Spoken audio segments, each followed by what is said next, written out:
Halo, Assalamualaikum warahmatullahi wabarakatuh. Selamat pagi dan Om Swastiastu. Hari ini kita akan mempelajari materi terkait dengan fenomena geosfer. Adapun tujuan dari pembelajaran ini yaitu mengetahui sejumlah konsep geografi, menggunakan konsep yang dipelajari sebagai salah satu cara melakukan pengamatan dan mengenali beberapa fenomena geosfer. Mengetahui beberapa contoh fenomena geosfer dalam kehidupan sehari-hari, menyimpulkan hasil pengamatan mengenai beberapa masalah dari fenomena geosfer.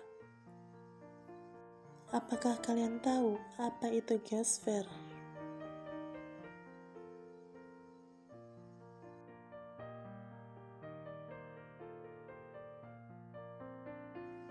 Planet yang kita tinggali ini punya beberapa lapisan struktural yang berbeda-beda, mulai dari udara sampai permukaan dan intinya. Nah, struktur inilah yang disebut dengan geosfer.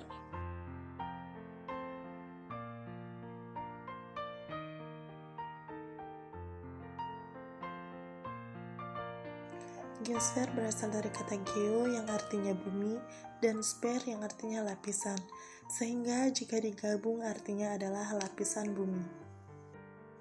Sedangkan fenomena geosfer merupakan fenomena atau kejadian alam yang terjadi di bumi dan berkaitan dengan unsur-unsur geosfer. Geosfer adalah lapisan yang mencakup seluruh komponen fisik dan non-fisik di permukaan bumi dengan unsur yaitu atmosfer, litosfer, hidrosfer, biosfer, dan antroposfer. Lapisan atmosfer memiliki 5 lapisan antara lain yaitu troposfer, stratosfer, mesosfer, termosfer, dan eksosfer.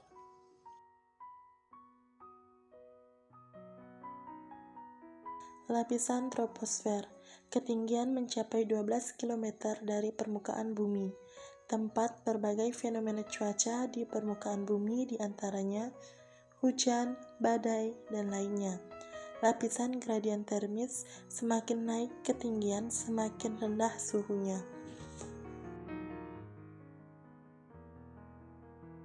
Lapisan stratosfer, ketinggian mencapai 12-60 km. Tempat yang tenang untuk pesawat, terhubung dengan lapisan ozon, berfungsi untuk melindungi sinar UV matahari ke permukaan bumi. Semakin naik ketinggian, semakin tinggi suhunya.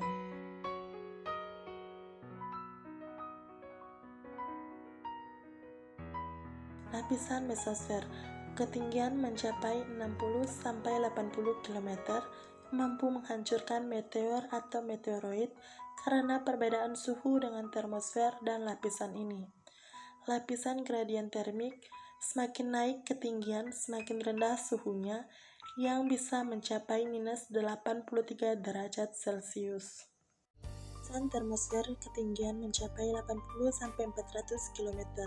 Terjadi proses ionisasi, pertemuan molekul menjadi ion apabila ditambahkan atau dikurangi dengan partikel bermuatan negatif. Proses ionisasi mempengaruhi lapisannya menjadi terpanas mencapai 2000 derajat Celcius. Ionisasi juga membentuk aurora yang terjadi di permukaan bumi bagian kutub. Ionisasi juga memantulkan gelombang radio sebagai sinyal satelit dan komunikasi. Lapisan eksosfer, ketinggian mencapai 400-1000 km, mengandung gas atmosfer yang sangat sedikit. Gaya gravitasi kecil mampu merefleksikan cahaya matahari menjadi cahaya zodiak.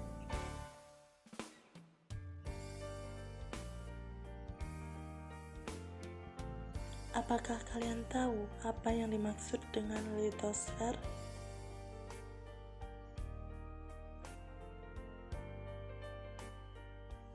Litosfer merupakan kerak bumi dan bagian paling atas mantel bumi membentuk litosfer yang merupakan lapisan terluar bumi.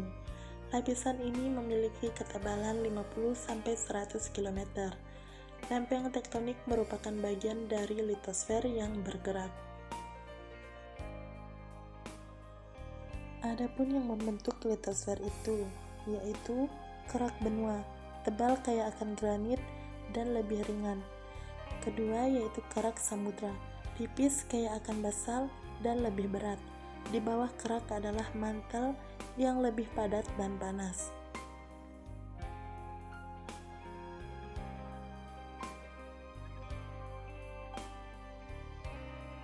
Adapun lapisan-lapisan litosfer, yaitu 1. Kerak bumi, 2. Mantel atas.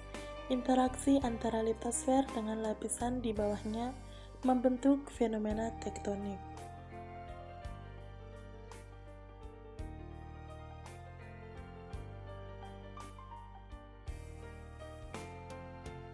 Pergerakan litosfer. Litosfer terbagi menjadi beberapa lempeng tektonik besar dan kecil. Pergerakan lempeng menghasilkan fenomena seperti gempa bumi, pembentukan gunung, dan aktivitas vulkanik.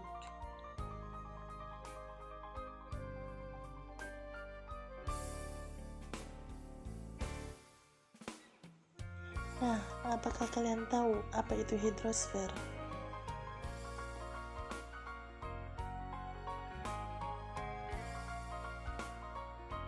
Hidrosfer merupakan seluruh lapisan air yang menutupi dunia, termasuk yang terdapat pada sungai, danau, air tanah, laut, dan uap air atmosfer. Dikenal sebagai litosfer. Hidrosfer memainkan peran penting dalam siklus hidrologi dan merupakan sumber kehidupan yang vital. Apakah kalian tahu kenapa hidrosfer itu penting? Kita tidak dapat bertahan hidup tanpa air.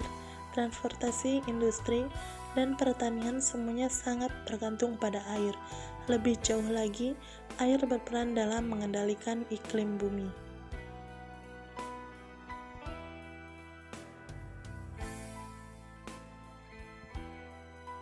Adapun pembagian hidrosfer yaitu air permukaan, air tawar, air tanah, dan air laut.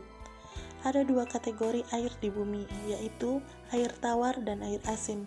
Dibandingkan dengan air laut, kita memanfaatkan air tawar dalam jumlah yang sangat sedikit setiap hari.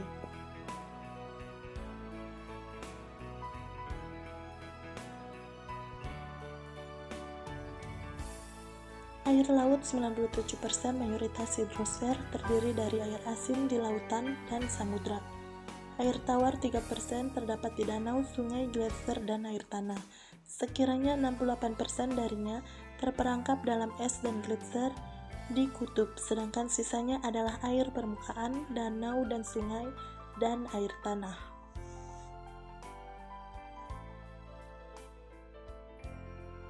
Biosfer, apakah kalian tahu apa yang dimaksud dengan biosfer? Biosfer yaitu lapisan yang berkaitan dengan tempat tinggal makhluk hidup.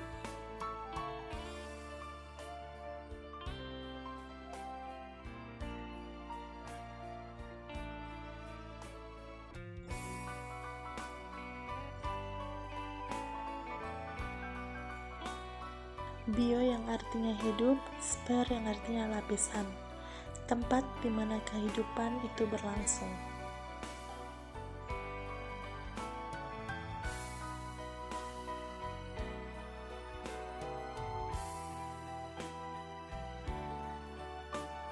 Adapun faktor biosfer yaitu suhu udara atau cuaca dan kelembapan udara atau iklim.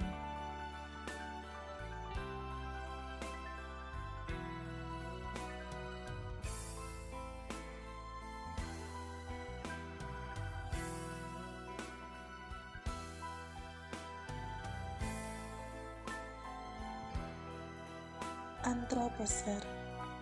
Apakah kalian tahu apa yang dimaksud dengan antroposfer? Antroposfer merupakan lapisan kehidupan manusia di bumi yang mencakup segala aktivitas, interaksi, dan dampaknya terhadap lingkungan.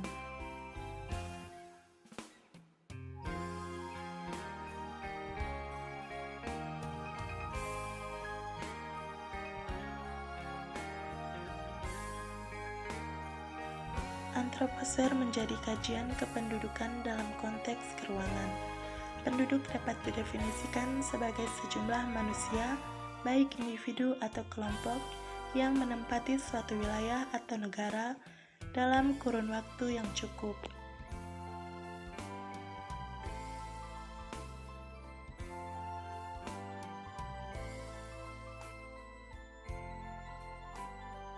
Adapun aspek-aspek kependudukan dalam lingkup antroposfer yaitu jumlah dan perkembangan penduduk, pertumbuhan penduduk, persebaran dan kepadatan penduduk, kualitas penduduk, dan mobilitas penduduk.